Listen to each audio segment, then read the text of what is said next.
நம்ம சட்டமன்ற தேர்தல் அறிக்கை மாதிரி இருக்கு திமுக தேர்தல் அறிக்கை. முதல்ல அண்ணாமலைக்கு சட்டமன்றம்னா என்ன பாராளுமன்றம் என்ன தெரியாது. அவர் சட்டமன்றத்துக்கோ பாராளுமன்றத்துக்கோ சென்றவரும் அல்ல, அந்த நடவடிக்கைகளை கவனித்தவரும் அல்ல. திமுகவுடைய தேர்தல் அறிக்கையில மிக முக்கியமான தேர்தல் அறிக்கைகள் என்று சொல்லுகிற நேரத்தில் இத்தனை ஆண்டு காலம் 10 ஆண்டு காலம் கேஸ் பெட்ரோல் விலை இந்த அளவுக்கு உயர்த்தி இந்திய நாட்டில் உள்ள மக்கள் அத்தனை பேரையும் இந்துக்களையும் எல்லாரையும் வஞ்சித்த மோடி அரசினுடைய பெட்ரோல் விலையை ஏகதேச நேர்பாதியாக குறைப்போம்னு சொல்லியிருக்கோம். கேஸ் விலையை 500 ரூபாய்க்கு கொண்டு ஏழை எளிய தாய்மார்கள் நம்முடைய இந்து சகோதரிகளுக்கெல்லாம் நம்ம குறைப்போம்னு சொல்லியிருக்கோம்.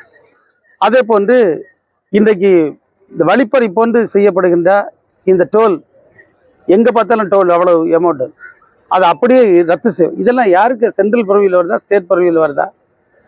அதே போன்று இந்தியா கூட்டணி வென்று இந்தியா முழுவதும் இருக்கக்கூடிய ஏழை எளிய மக்கள், குறிப்பாக வட மாநிலங்களில் பட்டினியால் செத்துட்டு இருக்கான் பசியினால.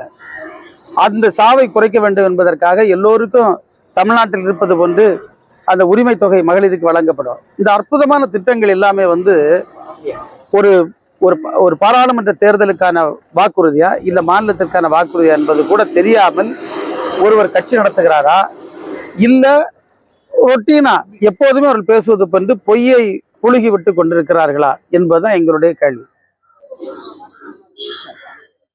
தொடர்ந்து கடந்த முறை வாக்குறுதியில நிறைவேற்றல அப்படின்னு எதிர்க்கட்சி தலைவர் எடப்பாடி இப்ப அதாவது எடப்பாடி அவர்கள் பாவம், அவர் சர்வைவலுக்கு வேண்டி ஓடிட்டு இருக்காரு. இப்போ அவர் போட்டு இவங்க நசுக்கிட்டு இருக்காங்க. அவருக்கு யாரை பேசுவது, அவங்களுக்கு இன்னைக்கு பிரதமர் வேட்பாளர் யார், இப்படி பல கன்ஃபியூஷன்ஸ்ல இருந்துட்டு இருக்காங்க.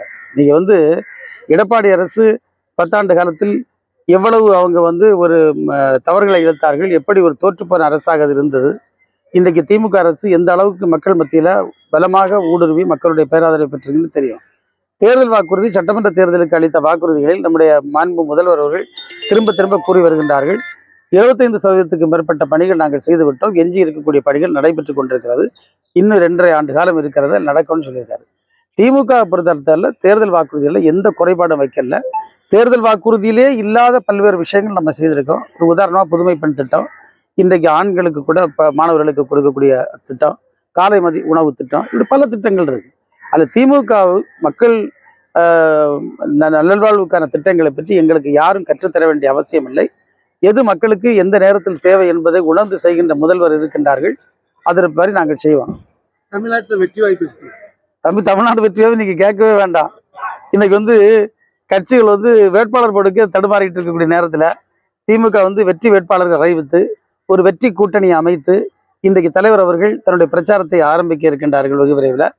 இது ஒரு மகத்தான கூட்டணியாக 40க்கு 40 என்ற அந்த எங்களுடைய மந்திரத்தை நிதர்சனத்தில் உருவாக்குகின்ற ஒரு தேர்தலாகத்தான் இந்த தேர்தல் 100% அமையும்.